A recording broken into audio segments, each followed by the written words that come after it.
Olá, bem-vindos a mais uma exploração aprofundada aqui no nosso espaço. Olá. Hoje temos em mãos um material assim bastante singular. São excertos de um documento que se chama veg.pdf. Certo. E ele detalha o que se autodenomina movimento veganista.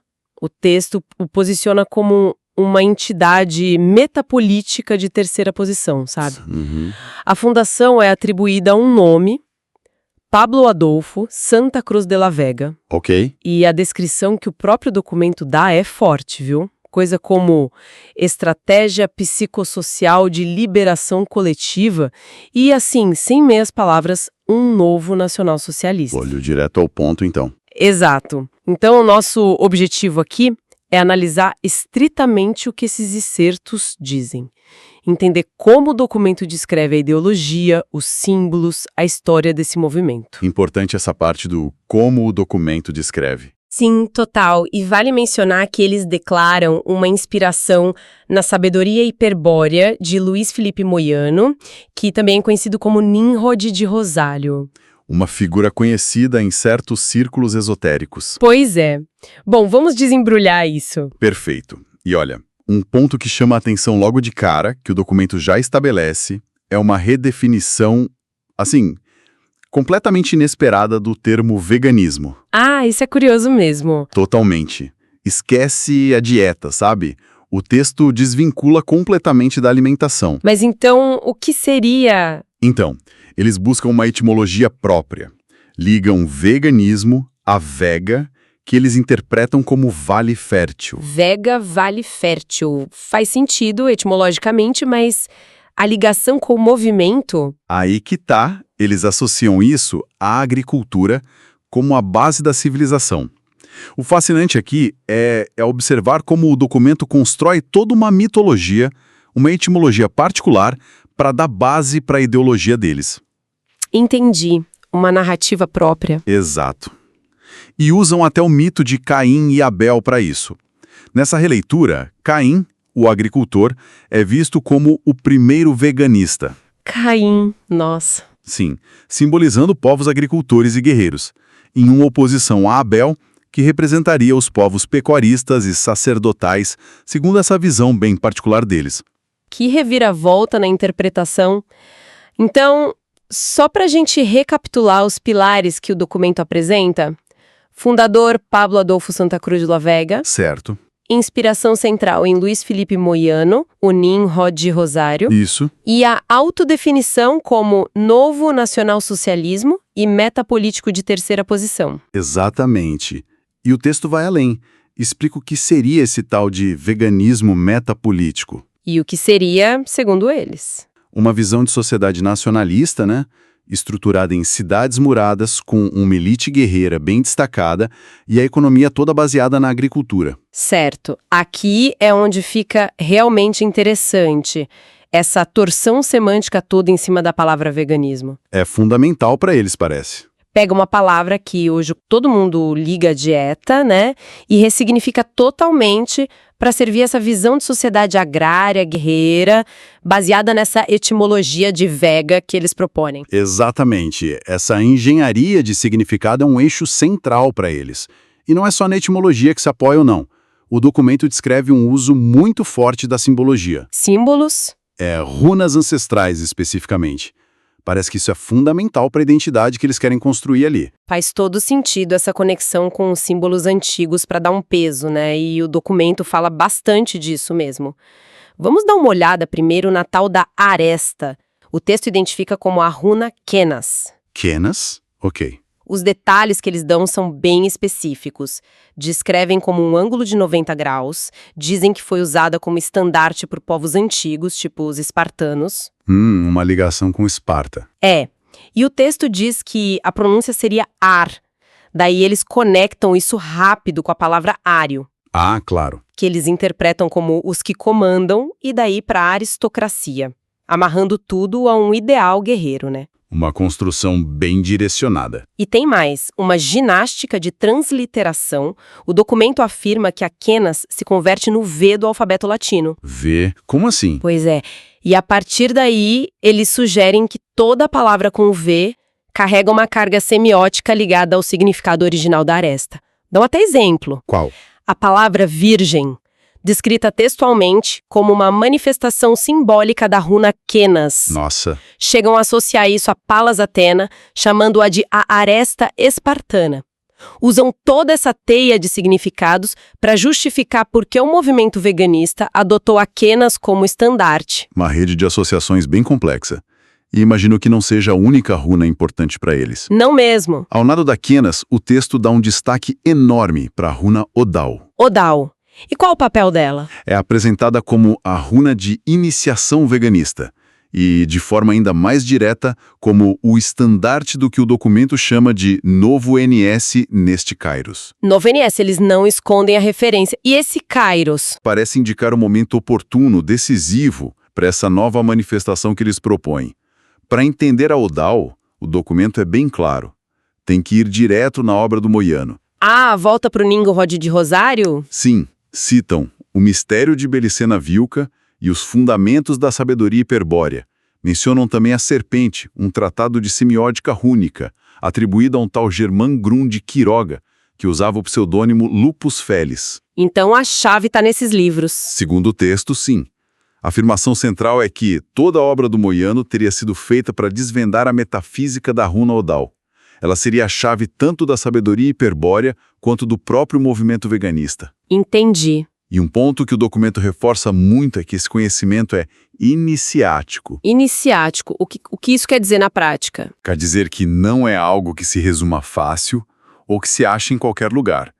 É preciso mergulhar nesses textos específicos.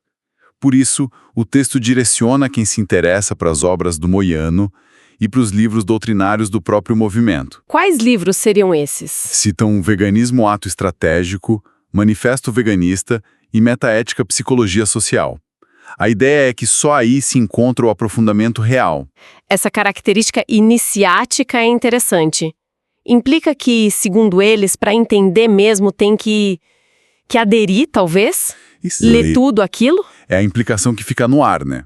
Que é um conhecimento não superficial, que exige estudo direcionado dentro daquele universo teórico que eles mesmos fornecem. Faz sentido dentro da lógica deles. Se a gente conecta isso ao quadro geral, o documento descreve o movimento veganista na essência como a funcionalidade estratégica dessas duas runas juntas, Odal e Kenas. Como se o movimento fosse a ação dessas runas no mundo. Exato. A manifestação prática, a ferramenta de ação dessas forças simbólicas ancestrais, mas interpretadas pela sabedoria hiperbórea e com um objetivo político claro. Eles pegam símbolos antigos para forjar uma identidade e uma doutrina hoje, mas dizendo que as raízes são imemoriais. E falando em estratégia, como o documento descreve isso de forma mais concreta? Além da base simbólica e da necessidade de iniciação. Bom, o texto define a estratégia como uma atualização do nacionalsocialismo. Atualização. Sim, mas sob uma nova forma rúnica que viria direto da sabedoria hiperbórea. O objetivo declarado é bem ambicioso. Uma liberação psicossocial coletiva e individual. E como eles pretendem fazer isso? Através da criação e do fortalecimento de grupos metapolíticos. Esses grupos deveriam expressar os valores nacional-socialistas, conforme a interpretação do movimento, claro. Grupos metapolíticos. E central para essa estratégia, segundo o documento, é divulgar ativamente tanto a sabedoria hiperbórea quanto o tal romance mágico do Moiano, o mistério de Belicena Vilca. Entendi. Divulgação dos textos base e o documento tenta situar esse movimento na história. Apresenta uma linha do tempo, marcos de fundação. Sim. Eles constroem uma narrativa histórica bem detalhada, tentam se legitimar conectando o movimento a eventos e figuras do passado. Como começa essa história, segundo eles? A cronologia que apresenta começa em 2006, na Bolívia, com a formação dos Círculos Dominicanes, o CDC, descrito como um círculo de estudos da sabedoria hiperbórea, e seria aí que a ideia de formar um grupo político teria nascido. Ah, então começa como um grupo de estudos. Isso, mas eles buscam raízes ainda mais antigas, né? Você mencionou uma deidade. Sim, Belicena ou Belizana. Exato, uma figura pré-cristã da Península Ibérica.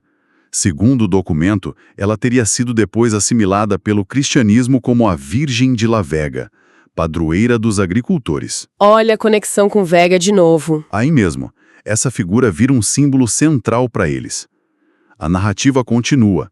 Em 2009, o CDC Bolívia teria encomendado uma escultura, Ama de Los Andes, para um artista chamado Agapeto Céspedes. E, um ponto-chave, conseguiram personalidade jurídica para a Associação Universal Virgem de La Vega, a AUVV. Então formalizaram a coisa. Isso.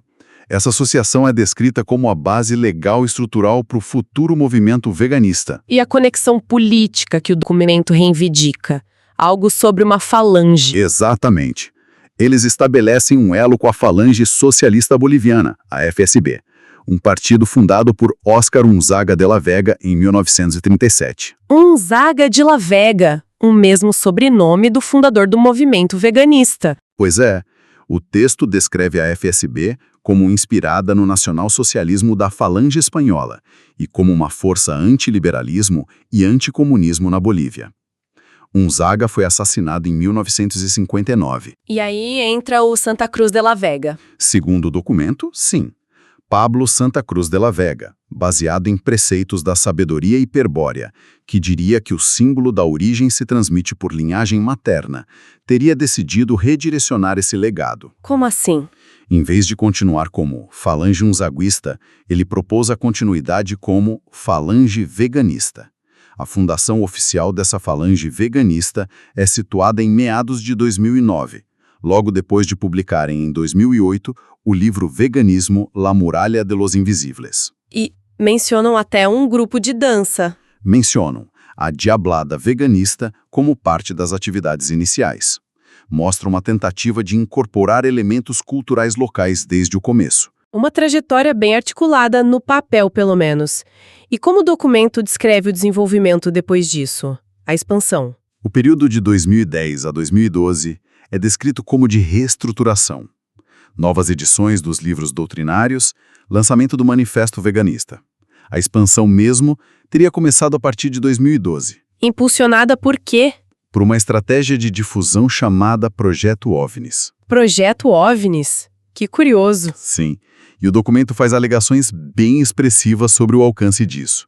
Fala em milhões de seguidores, presença em 6 regiões da Bolívia e o surgimento de movimentos afiliados em vários países da América Latina. Quais países? Argentina, Brasil, Chile, Colômbia, México, Peru. Nesse contexto de expansão, o texto dá um destaque para Andrea Victoria Cano, da Colômbia, a partir de 2012. O que ela teria feito? Mencionam a publicação da obra dela, Movimento Integralista Americano, pelo editorial deles, e a formação de células em outros países, com edições artesanais do romance mágico do Moiano sendo feitas localmente no México, Colômbia, Chile e Brasil. Essa descrição da expansão e das atividades editoriais já nos leva a outro ponto que o documento detalha bastante, né?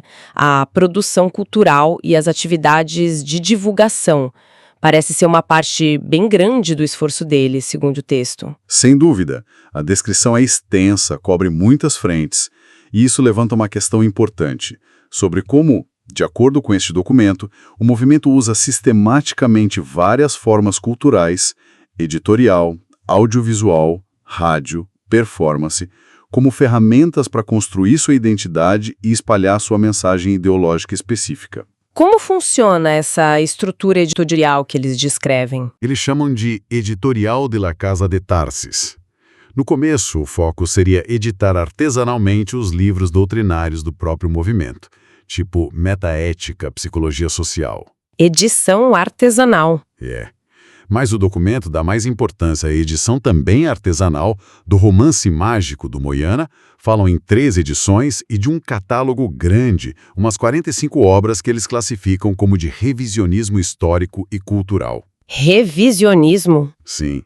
O texto enfatiza que muitas dessas obras seriam difíceis de achar ou até censuradas, e que o editorial teria sido pioneiro em digitalizar algumas, disponibilizando online. Impressionante a descrição dessa estrutura. E a produção vai além dos livros, né? Você falou do projeto OVNIs. Sim. A produção multimídia descrita é enorme. O documento fala em mais de 600 vídeos produzidos desde 2009. 600 vídeos? Detalham que, por causa de supostas censuras no YouTube e outras plataformas, a difusão seria por canais alternativos. Mas ainda assim reivindicam milhões de visualizações. E o Proyecto OVNIs em si? Associado a ele, o texto menciona 32 cineconferências na Bolívia, que teriam atraído dezenas de milhares de pessoas. Além de 5 livros ligados ao projeto, descritos como best-sellers do editorial deles. E na mídia impressa, além dos livros artesanais? O texto quantifica os artesanais em cerca de 6.000 exemplares feitos à mão e mencionam a revista Proyecto OVNIs, La Revista. Apresentam como a primeira publicação do gênero esotérico e revisionista na América Latina. E rádio, outras mídias? Também detalham isso. Citam programas de rádio como Proyecto OVNIs Rádio e Vocera de la Vega, esse último para uma rádio na Espanha em 2019. Os dois focados em revisionismo histórico, cultural, esotérico. Muita coisa mesmo. E um ponto curioso, dão destaque a um trabalho de dublagem para o espanhol de materiais audiovisuais revisionistas. Citam especificamente Hitler, La História Mais Grande Jamás Contada e Hellstorm. Nossa! O texto afirma que essas dublagens tiveram muito impacto em círculos NS e de revisionismo histórico. É uma gama realmente ampla de produção. O documento menciona até coisas mais artísticas, tipo teatro ou música. Sim, surpreendentemente detalhado nisso também. Descrevem a existência de um teatro veganista. Teatro. Com elencos formados por militantes do próprio movimento. O objetivo seria apresentar peças com temas revisionistas durante os comícios, os mitins, com direção centralizada no tal Estado-Maior veganista. E música? Tem a Marcha Veganista, composta pelo fundador Pablo Adolfo Santa Cruz de la Vega. Seria cantada nos encontros. E, de forma ainda mais ambiciosa, O que seria? o documento conta que, a partir da produção de uma radionovela. Radionovela? Sim, Belicena Vilca, La Última Princesa Inca. Descrita como a primeira novela de rádio esotérica da história, também com um elenco interno. Daí surgiu a ideia de criar música original para narrar o romance mágico. E fizeram isso? Teria levado à formação, em 2014, do grupo de meta-rock, é o termo que o documento usa, talvez rock com temas metafísicos ou mitológicos, chamado Apus de Bolívia. Meta-rock. Com o objetivo declarado de criar uma ópera rock baseada na história de Belicena Vilca. Uma ópera rock. Realmente a descrição não poupa na diversidade de formatos. E para fechar esse ciclo de atividades, como o documento retrata os eventos presenciais, os comícios? O texto tenta quantificar isso também. Afirma que desde o primeiro comício em Cochabamba, em 2011, teriam acontecido 23 comícios locais. 23? 3 encontros nacionais veganistas.